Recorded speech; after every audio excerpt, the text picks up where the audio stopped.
But another plan exists that should be put on the table. Republican Senator David Perdue is one of the men behind it. He joins us now with more. Senator, always great to see you. I see I run into you at an event on Saturday, and I said, you better come on the show, and here you are, so thank you. So you and Tom Cotton, in my view, came up with an original idea that kind of, in some ways, mirrors what was going on in the Hill with Goodlatte and Mike McCall. Yeah. And it was focused on the 800,000 DACA people who are not kids. They are adults now, for the most part.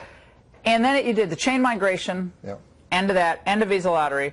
And then, like three or 4 days later, suddenly it's at 1.8 million. How did you go from 800 to 1.8? And was that thought process because you needed to pick up a few people? Well, it's great to see you again, Laura. You know, a year ago, you had Tom Cotton and myself on here, and we started then with a very conservative approach to this to solve the legal immigration problem once and for all. And we warned about the diversity lottery, and we said we needed to end the chain migration. And so what we've done now, the President has laid out, I believe, a framework that's ingenious, because we're going to find out if people are really serious about solving this immigration problem on both sides. And I think we got the framework to actually get it done now, finally. My listeners are livid, I have to tell you. I'm like, I've done this on the show for now the last 3 or 4 days. Yep.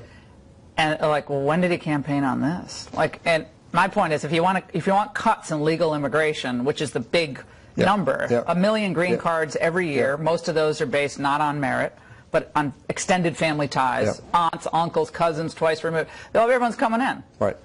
Need to do it that way. But look, I'm not an amnesty person. I think it hurts people's feelings and sensibility who've been waiting in line for a long time. What do you say to those Americans who are upset, and then the people waiting in line who played by the rules? The President has really laid out, he wants an end to DACA. And what that means is that he wants to provide certainty. They're not going to get in front of anybody. But what he's also done is given the conservatives of his party what he promised them he would do. A safer, secure border with a wall. He wants to end chain migration, which is the most insidious part of this. It's what's caused us to be here.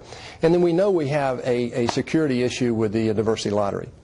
Chain migration, I've got to play this for you. Kristen Gillibrand, who's going to run for president in 2020, she's already kicking off her campaign, practically, on The View this morning on chain migration. Let's watch.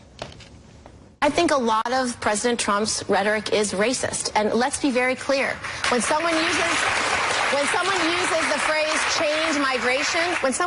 phrase change migration, it is intentional in trying to demonize families, literally trying to demonize families and make it a racist slur. You know, Laura, it's very interesting. They were out of touch when they tried to shut the government down. The Schumer shutdown was so out of touch with America. But the idea that the term chain migration was created by Lyndon B. Johnson. I think he was a Democrat. Bill Clinton also called for an end to chain migration when he and Barbara Jordan wanted to go to a merit-based immigration system like Canada and Australia. So this is nothing more than Democrats revealing how far out of touch they are with mainstream America. Look, 2/3 of America wants to end chain migration, end the diversity lottery, fix the DACA problem, and build that wall and make our border secure. By the way, she kept saying chained. She's changed the term to be an ED at the end of chain. Totally. These are some of the polls, America's view on immigration. 65% want a DACA deal with strong border security. 68% oppose the visa lottery. 81% want legal immigration reduced. That's always the case, whether it's a Gallup poll or the Harvard-Harris poll that just came out. And 61% think current border security is inadequate. But you have people like Steve King, who was on my show on Friday. He said this. The numbers are just stunning to see that President Trump has proposed 1.8 million amnesty to illegals. I think that this will demoralize so very many of his supporters.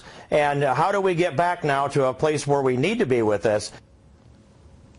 Well, the answer is very simple. Keep our eyes focused on the prize, and the prize is to end the problems that got us here in the first place: chain migration, diversity lottery, and that porous border we have with Mexico. And no more amnesties after this? This will be the last one? Well, this is the idea, is to end the creation of the problem that created this crisis in the first place. They're going to make you go up to 3 million, 4 million? Well, I'll say 5 million. Is it going to keep going up? Well, no, but if you do nothing, it's going to be 7 million or more. That's what people don't realize. This is an opportunity to stop this once and for all.